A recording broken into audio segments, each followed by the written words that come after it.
Over 360,000 people watched the first 2 Stop Wasting Money videos. And not because I got lucky, it's because they worked. I've got over 650 million in storage value, so believe me, I know what's worth buying and what's a complete waste. In this video, we're going through everything: weapons, armors, helmets, equipment, attachments, everything in the market. But before we get to the actual tips, if you care about not wasting money in-game, you've got to avoid wasting money in real life too. That's why you should buy your bonds from Top Up Live. They're cheap, fast, and 100% legitimate, always cheaper than anywhere else. Plus, if you use code 762, you get 12% off. They support multiple payment methods, so no matter what you've got, it'll work with them. Huge thanks to Top Up Live for sponsoring, and now let's get to the actual tips. Alright, equipment, backpack. If you're going no backpack, go with the medium camping backpack, cause it's under 1k. Now, if you are running the backpack, go old backpack if you're poor, midfield if you're mid, and field camping if you're rich. Why not the others? They're either too expensive, have bad grids, or aren't Tetrisable. And here's every single Tetrisable backpack.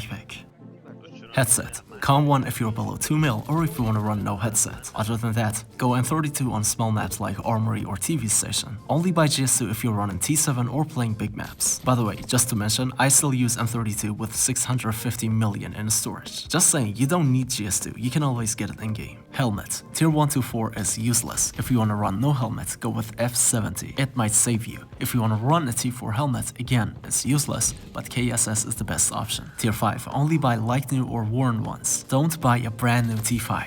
03 is overkill and other helmets are either too heavy or sound blocking. So your only real buy should be the like new FA Assault Tactical helmet. Not because it's the best, but because this is the stop wasting money. Spending 90k or even 70k on a T5 helmet is wasting money. Tier 6. If you're on a budget, go HG84. It's cheap, has a built-in headset, covers your ears and gets the job done. If you're running the Def helmet, run SH65. Again, only buy worn or the like new, not brand new. They're too expensive. And the two obvious picks if money isn't a problem, IND50 and IND70. Mask. If you're running Forbidden, don't buy anything below tier 5, it's mostly useless. If you run Lockdown or normal mode, go with the highest level possible. Body armor. For this one, I already have a full video breaking down materials, which armor fits different player styles, so if you want an in-depth analysis, go watch that. But for some quick tips, same logic as the helmet. Tier 1 to 4 is useless. If you want to run tier 4, go with SEK composite body armor. It's always cheaper than the others, and if you're really tight on money, you can even buy like new or worn. For tier 5, most are overpriced. KN Field Commander is a solid choice, Defender M4 is also a good option. For tier 6, KN is the most versatile. If you're on a budget, go BT201 like new, and if money isn't a problem, BT101 is the best pick. Thermal imaging. Yeah, if it's not 1/10 of your storage, sure, give it a go, but seriously, buying thermals should not be an option if you're trying to stack money. Like armor, both options are dog shit, overpriced, useless, don't waste your money. Unarmored chest rake. If you're poor, go 926 chest rake. If you're mid, again go 926 chest rake or FA portable chest rake, because you only need space for a few medkits, a few nades and a mag. Everything else can go to your backpack. If you're rich, Stormtrooper, my favorite, FA Commander and FA Multipurpose are your everyday go-tos. And most big chest rakes are Tetrisable, so honestly, I don't even know which ones aren't. Armored chest rake. Same as the armor and helmets. If you want a full, in-depth breakdown, go watch my armor video. It covers armored chest rakes as well. But quick tip, tier 1 to tier 5 is mostly waste of money. The only good 2 options through tier 1 to 5 are Defender M4 and TM4 armored rake. Gas mask. RAL 10 is your go-to, everything else is a waste. And of course, SW5 half gas mask if you're super rich. Alright, the equipment section is done, so now we're moving on to the weapons. First, let's give you a starting point before we dive into what's useless, what's a waste of money, and what's worth buying. Each gun depends on your storage value, so your choice will change depending on how much you've stacked. We're also going to cover signature attachments on each gun. It might sound a bit confusing at first, but you'll understand once we start going through them. By the way, I posted top 10 weapons this season. Go watch that, I do a top 10 weapon every season, so subscribe if you haven't. AKM. It's not a waste of money if you're poor and if you're running stock version, but if you're rich, yes, it is a waste of money. That means every expensive attachment it has is a waste. M4. Not a waste of money whether you're rich or poor. If you're rich, only run the M4 if you actually love the gun, otherwise there are better options to invest in. Modifying it heavily can be a waste, so expensive handguards and other pricey attachments are usually not worth it. And if you're poor, modifying it in any way is a waste. FAL. If you're poor, it's a waste. You have to modify it heavily to make it playable. If you're rich, it's a yes and no. If you love the gun and play aggressively, it's a solid choice. FAL doesn't have bad signature attachments, all of them are useful in their own way, so none are a waste. H4. Yeah, it's a waste of money if you're poor. If you're rich, it's actually a decent gun. All signature attachments works well, and none of them are a waste. MDR, waste of money, way too much. AK-102, waste of money. AK-74, not even a money to be wasted, it's so cheap. AK-74U, total waste of money. AUG, not a waste of money if you're rich. If you're poor, don't buy a plus 75k gun. And that's not even including bullets. F2K, decent choice whether you're rich or poor, but this new attachment is a bit too much. Wait for it to drop in price, maybe later, it'll be worth it. AR-57, not a waste. ACE-31, not a waste if you're poor. If you're rich, why? AEK, totally not a waste, it's actually an investment. A94, it's a good gun, and if you get to like it, you can't call it a waste. Groza, don't really know, I didn't play with it much. FAMAS, waste. SCAR-L, waste. T951, waste. TO3, waste. SG550, waste. G3, waste. AK-12, okay, no. Not a waste. Most of the attachments are a waste of money, they're too expensive. Don't waste your money on them. If you run an AK-12, just run it as stock. If you want to mod something, just go with RPK already. MCX, trash. LRAR, both are good. 9A91, waste. AR-15, waste. SMG. Most SMGs are so cheap there's practically no money to waste. Modifying any SMG in general is not a smart move. Modifying any SMG other than P90 and MPX is especially not smart. The expensive ones are the exception, but in general, don't overinvest. Worth buying? MP5K, CPW, MP5, MPX, P90, and maybe Vector 9 in a good day. Marksman. SVDS, not a waste if you're poor. It's cheap and the bullets are cheap, so it's a solid low-cost option.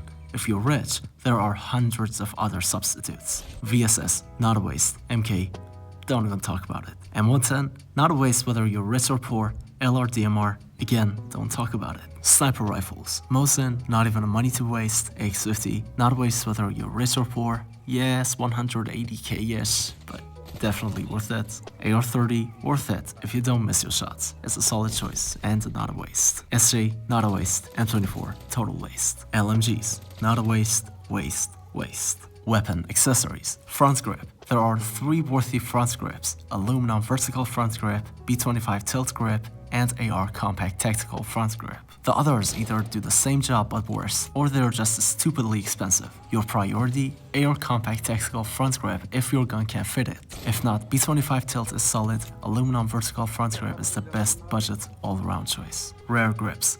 AR series, the best rare grip is lightweight tactical AR, obviously. The best budget option is lightweight skeleton AR grip. And AK series, the best option is the RK3 industrial AK rare grip. The others are just bad and definitely not worth it. Optic. This is personal. Go with what you're comfortable with, because it really varies from player to player. If we talk numbers, the only worthy cheap red dots are simple red dots if money isn't a problem, but if you do have a budget, the 553 holographic sight is the best option. It takes less ergonomics and is cheap compared to the other sights. Scopes change depending on the gun and what you're trying to do, so there aren't really bad scopes aside from the obvious ones everyone hates. And even then, somebody might be comfortable with them. Bottom line, optics are 100% up to you.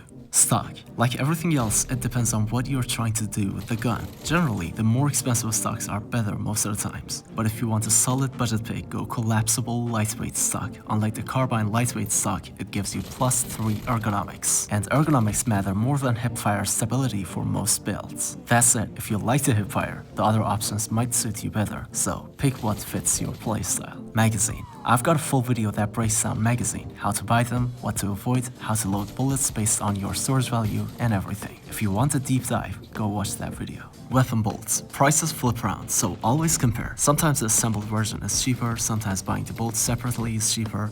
Also factor the availability, how fast you need the gun, and storage value. If you're stacking money, don't overpay for convenience. Bottom line, check both and buy whichever is cheaper. Ammo. Again, I've got a full in-depth video on ammo. There aren't any real quick tips. Watch the whole thing and learn which bullets are worth spending on and which aren't. Medical supplies, medicine. The only truly worthy medicine is the painkiller energy. The others are extremely overpriced for what they offer.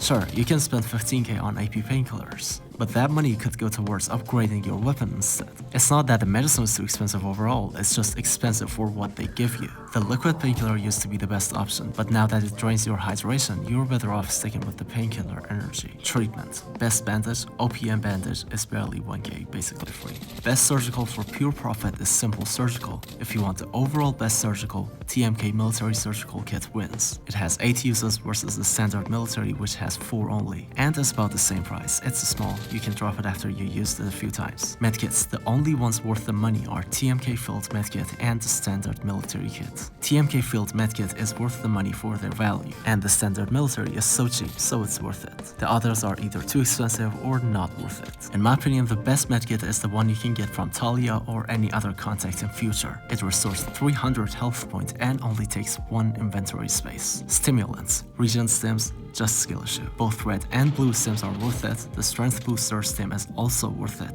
Strength injection, bad. That's it. Keys. Every key in this game is worth it. Listen, keys are made to be worth it. The point of the key is to open the room, get the loot, and extract. And most of the times, that loot is worth more than the key itself. Whether it's a 50k kit, 100k, or even 200. 9 out of 10 times, it'll give you more value than it costs. The real challenge isn't the key, it's being able to open the room, grab the loot, and secure it. That's why keys are always worth it. Now subscribe for more tips. Peace.